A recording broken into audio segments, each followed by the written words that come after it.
Heavy storms, power outages, and flash flooding hit the area. What you can expect today. And road work causing problems for one Albuquerque store owner. What he says should have been done differently. Plus, moving forward, what ART opponents are working on after a judge ruled in favor of the city.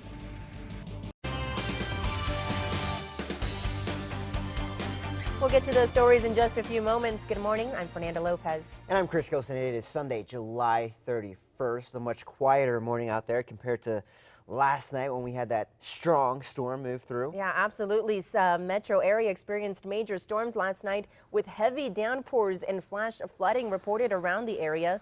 Viewers across the city captured the heavy rain throughout the night. Leon Garcia sent us this video of the flooded roads in the Nob Hill area. And Katie Ashcraft took this video near Silver and Yale, where with the storm came lots of lightning. A viewer sent us this video of lightning in Rio Rancho last night. Now here's meteorologist Chris Gilson with more on what can we expect as we get into today. Just a lot of cloud to ground lightning strikes last night. A pretty dangerous storm with the lightning, the heavy rain that prompted the flash flood warning, and some strong gusty winds that was just blowing the tree limbs around all around the metro last night between 8 and 11 o'clock last night. And now we're starting out dry this morning, just left with some clouds in the western half of the state, but we're in for another round of some hit or miss showers and thunderstorms later on today. So enjoy the quiet start this morning. Temperature's not too bad stepping out the door. Middle 60s here in the metro, 60 degrees in Santa Fe. Take a look at Las Vegas and Raton. Pretty comfortable there. Temperatures in the 50s and the 70s across southern New Mexico. As we head into the afternoon hours, high temperatures back into the 90s with a chance for another round of some rain here in Albuquerque. And we have more rain chances ahead, and flooding could be an issue this week as well. We'll talk about it coming up in your full forecast in a few moments. All right. Meanwhile, crews continue to work on major power outages around the metro due to the storms. According to PNM, thousands of customers were affected in two different areas of northwest Albuquerque. Nearly 2,000 customers lost their power. Meanwhile, thunderstorms impacted another nearly 2,000 customers in the Montgomery and Carlisle areas. Now, right now, only some homes in the metro are experiencing those power outages. Developing now, Austin police are warning people to stay away from downtown after separate shootings left one person dead.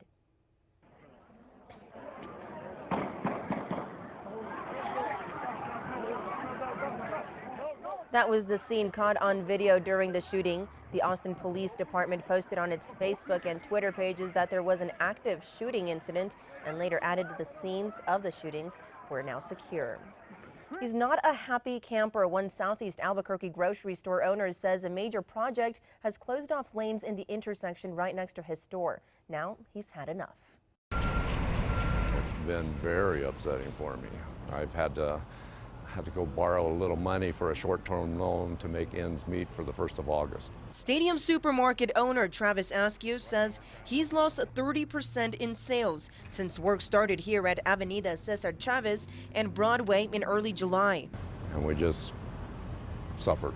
The Water Authority says they're rehabbing and replacing about 1,000 feet of sewer line along Avenida Cesar Chavez. David Morris is a spokesperson for the Water Authority. This is a very old sewer line, probably 50 or 60 years old, in very bad shape, and this project is part of a proactive effort to get in and replace it before it fails altogether. But Askew says he's not happy with how they've handled the lane closures associated with the project. The whole deal was that we didn't have a dense notification. Nobody came to see anybody about anything. He says construction has made it nearly impossible for people to get to his business. They still don't have access signs up in the proper places. They've done a better job, but it's not where it should be. Morris says the good news is they're almost done with the work. Askew says he's looking forward to the end of the project and has already seen sales improving since some access problems have been lifted. Since they came out and opened this up on, I believe it was Wednesday of this week, our sales have gone up. They're not where they're supposed to be, but they're not like they were. The Water Authority says they expect to be mostly out of that intersection by today. The rest of the work should be done in about a week. Opponents are not giving up after a judge ruled against an injunction to stop construction on the controversial ART bus project. Two anti-ART groups have filed appeals of that judge's decision. They say this is too important of a fight to back down now. Following the judge's decision, the city says they will move forward with construction, but it's still unclear where they will start. To combat the possible construction, opponents are now trying to get 14,000 signatures to get the project on the ballot. With construction expected to begin next week, we'll continue to follow the ART project's developments online at KRQE.com and on our KRQE News app. Hillary Clinton and Tim Kaine are on the final day of a 3-day bus tour in the battleground states of Pennsylvania and Ohio, where Donald Trump will visit next week. The Republican nominee is accusing Clinton of tampering with their debate schedule. Weijia Sheng reports from Washington. The next president of the United States, Hillary Clinton. Hillary Clinton and Tim Kaine's Stronger Together bus tour took them from Pennsylvania to Youngstown, Ohio Saturday. Clinton told supporters her economic plan will create more jobs and strengthen the economy. We are going to have the biggest job creation program since World War II. But the latest CBS News poll shows voters believe Donald Trump would better handle the economy. There are now 1 million jobs in America that are not being filled. We don't have enough machinists, tool and die workers, welders, coders. I've got a plan to encourage businesses to pay to train people. For the first time, Donald Trump is responding to claims he sacrificed nothing for his country, made by the father of a fallen Muslim U.S. Army soldier at the Democratic National Convention. I think I made a lot of sacrifices. I worked very, very hard. I've created thousands and thousands of jobs. The race to the White House includes 3 general election debates between September and October. Trump is accusing Clinton of rigging the schedule. Late Friday night, he tweeted, as usual, Hillary and the Dems are trying to rig the debate so two are up against major NFL games. Same as last time with Bernie. Unacceptable. But the dates have been set since last September by the Nonpartisan Commission on Presidential Debates. On Monday, it's Trump's turn to try and sway voters in Pennsylvania and Ohio. Weijia Jiang, CBS News, the White House. Trump says the NFL complained to him about the schedule, but an NFL official says Trump did not receive any letter. One woman finds herself in hot water after trying to save a dog in a hot car. Earlier this month in Washington, Kathy Isaacson says she saw a terrier in a parked car without its owner and claimed the dog was in distress. Isaacson contacted police, but they never responded to the medical center parking lot where the dog was. Police say the car's windows were down, it was parked in the shade, and the owner made food and water available for the canine.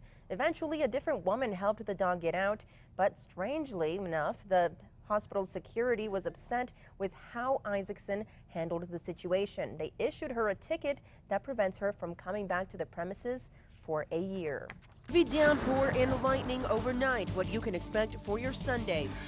And the latest from a balloon crash that left more than a dozen dead, what investigators say led up to it. Plus, a fire scorching miles along the California coastline when crews expect to get a hold of the blaze.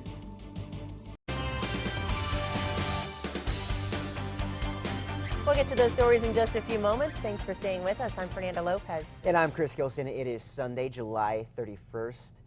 Final day of the month yes, is here. It is wrapping up quickly, and you know, we're waking up to some images of heavy rain that hit the area last night. KRQE viewers sent us lots of videos and photos of this rain as it went through the area. We saw a video of heavy clouds and lightning in Rio Rancho from this viewer, and also rain in the Nob Hill area. Thunderstorms led to some flooding along the roads last night, and we could be expecting some more of that. Here's meteorologist Chris Gilson with more.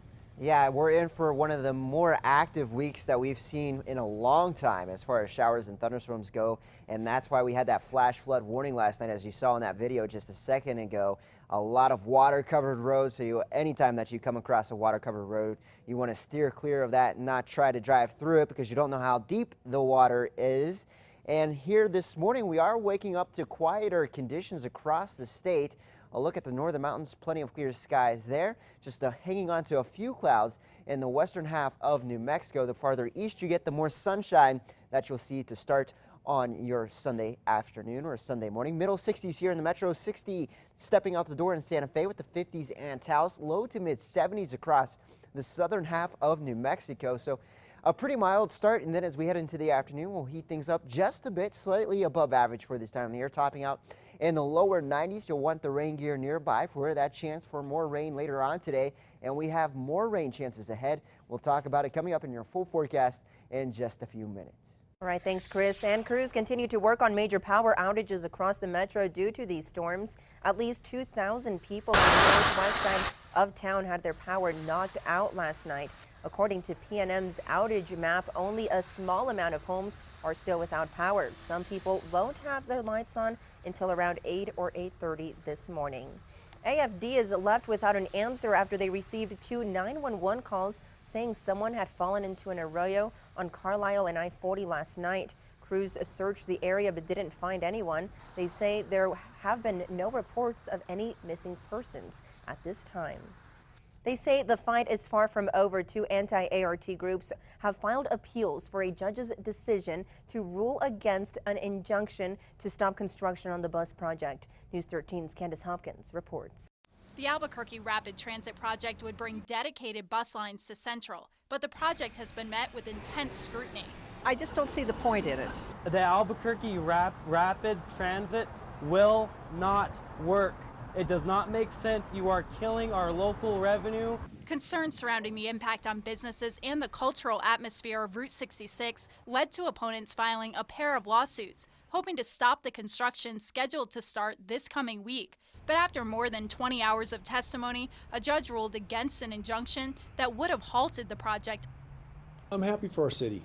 I'm really happy for not just the hundreds and hundreds of jobs that will be created during construction, but really this opportunity for our community. Of course you're disappointed because we put on a very good case. We were very, very good, but you win some, you lose some, and it's not over. In his ruling, the judge said that while he didn't necessarily agree with ART, he didn't feel like opponents proved that there would be irreparable harm or that the city or feds failed to live up to their obligations under the law. The city says they will move forward with construction, but it's unclear where they will start. Despite that, opponents say they'll keep fighting, and they believe appeals filed will have better luck. It appears that there are many interpretations of what the law is, and we believe that some of those interpretations were not used. That was Candace Hopkins reporting. Opponents are also trying to get 14,000 signatures to put the project up for vote. They have until the end of August to do that. The project will cost about $119 million. $70 million of that is expected to come from the federal government, but that budget has not been passed yet. We'll continue to cover the ART project every step of the way. You can stay up to date online at KRQE.com and on our KRQE News app. State police are continuing their investigation of a fatal crash in McKinley County.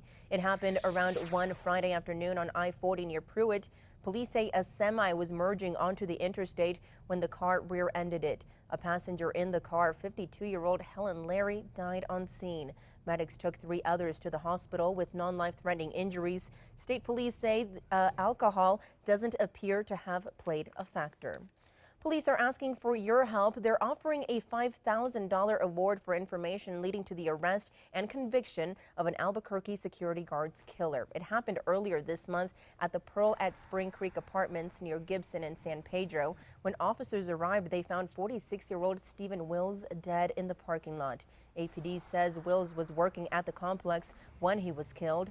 Wills was a father of 2 and an Army veteran. Anyone with information is asked to call 242-COPS. 2 men are still behind bars after getting into a street fight that led to some pretty nasty injuries and also arrest. Nahum Chavez Rodriguez and Raul Rodriguez are both charged with aggravated battery with a deadly weapon. The fight happened in May in a neighborhood near Broadway and Gibson. Police say a fight between 2 women led both men to come outside. Raul hit one man with a stick and the other man that hit with a bat, leading to him losing his spleen. We last checked this morning. Both men had court hearings and remain in jail. Happening today, more federal authorities are expected to arrive in central Texas as the investigation into a deadly hot air balloon crash continues. Diane Gallagher reports with the latest. Right now, we have a number of fatalities. A tragic turn of events after a hot air balloon reportedly carrying 16 people crashed in central Texas Saturday, killing everyone on board. Authorities say that the crash happened around 7:40 a.m. local time in Lockhart, and they believe the balloon struck a power line, then caught fire. First I heard a whoosh, like a whooshing sound, and then it just a big ball of fire up, and I'd say it probably got up as high as those lower electric lines. The National Transportation and Safety Board is working alongside multiple agencies to determine just exactly what happened. You have coordination with a number of resources here, local, state, and federal, getting the documentation. It's much like a crime scene. You only get one chance at it, so we want to make sure we do everything correctly. Texas Governor Greg Abbott released a statement calling the incident a, quote, heartbreaking tragedy, and asked all of Texas to pray for the families of the victims. I'm Diane Gallagher. Developing now, firefighters are still battling a wildfire burning near California's Big Sur coast. Fire officials say it destroyed 57 homes and is threatening 2,000 more. The California Department of Forestry and Fire Protection says the blaze has grown to 52 square miles. The fire a few miles north of Big Sur has also killed a bulldozer operator working the fire line. More than 5,000 firefighters are battling the week-old wildfire that officials expect to linger until the end of August. The future of education in Rio Rancho will be discussed tomorrow night. Rio Rancho Public Schools is hosting a bond election public forum at Loma Colorado Library. They will consider $60 million worth of bonds in technology, a new preschool building, a new elementary school, and more. The upcoming bond vote takes place on August 30th. One boy is inspiring a professional football squad. This is 14-year-old J.J. Robertson. He suffers from a chronic liver condition that's already required him to have a liver transplant. Right around Christmas, several players from the New Orleans Saints surprised J.J. at the hospital. He then got an invitation to the Saint facility to hang with the team, including his favorite player, Drew Brees. He even got a shot to interview one of the Saints. After this, I'm going to Waffle House. You're going to the Waffle House? That's my spot. So what do you think? Get the pecan waffle. No! What? Are you kidding me? I'm going to get the All-Star breakfast. Good little reporter. JJ's dad says the experience has helped his son get through his many medical challenges.